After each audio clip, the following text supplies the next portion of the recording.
Hello everyone, and welcome to Cabbage Patch Soap. My name is Laura, and today I will be making Moonflower soap. This fragrance smells really good. It smells just like the moonflowers. They're a type of flower that bloom at night.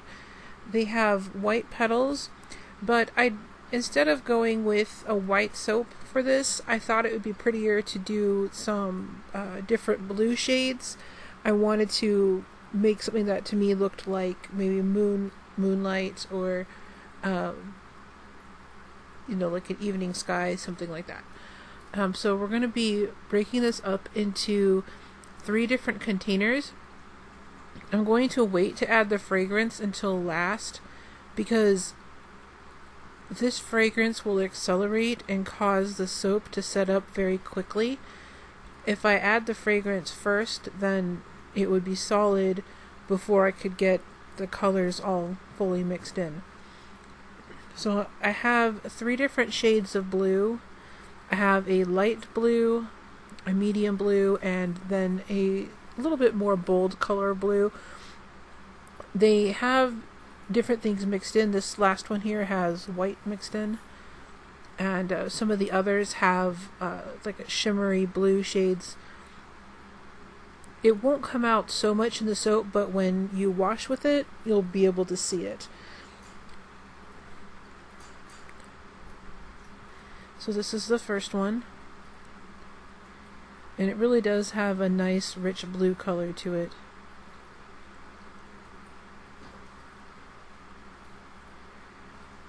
And then this is the second one.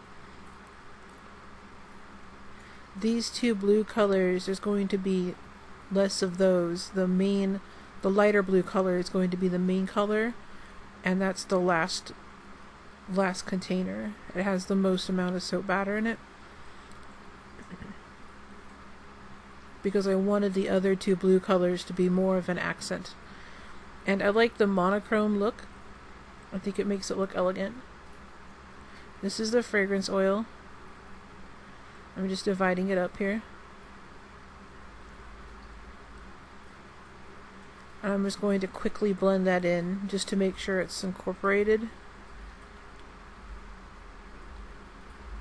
And of course the camera's probably not going to pick this up, but it started to set up almost immediately. It started to thicken immediately. After I poured this into the mold, it was solid within a few minutes. Completely solid.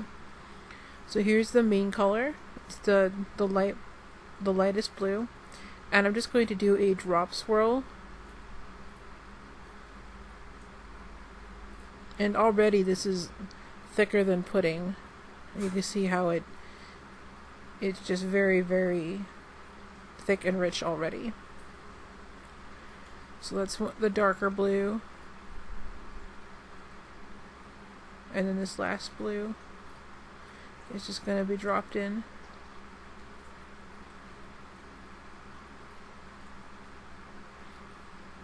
Moonlight to me has a very cool color to it, and that's why I went with blue for the colors for the soap.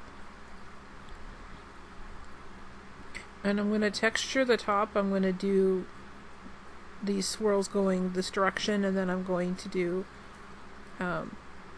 perpendicular swirls, I suppose you could call it. This is just going to give a texture to the top.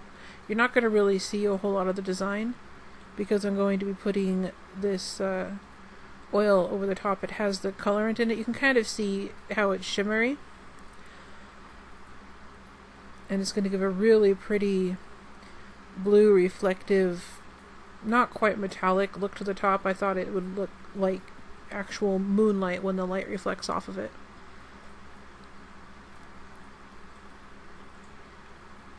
And here I'm just tilting to help the oil distribute more evenly. I wanted it to cover the whole top. I'm just finishing that up, and you can see when it turns, when the light hits it just right, you can see the blue shimmery color. It's hard to describe, but it's very pretty.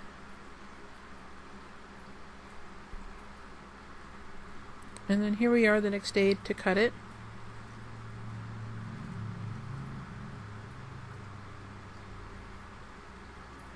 I'm just lining it up.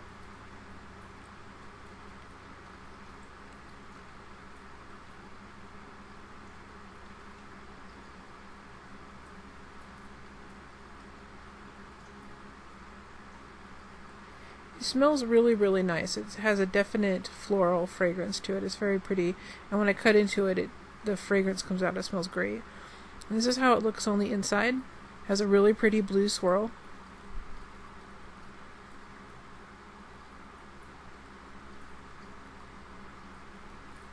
And then the top is shimmery. I didn't give a good shot of the top of the soap there, but it's definitely very blue and shimmery. The whole thing is so pretty, and it smells really, really nice. If you like florals, you'll really like this one. And there's the top. And then these are the two end pieces that I'll cut up later. If you want a bar of the soap, it'll be available in my Etsy shop on November 1st. Please consider liking and subscribing. And have a great day and a great week.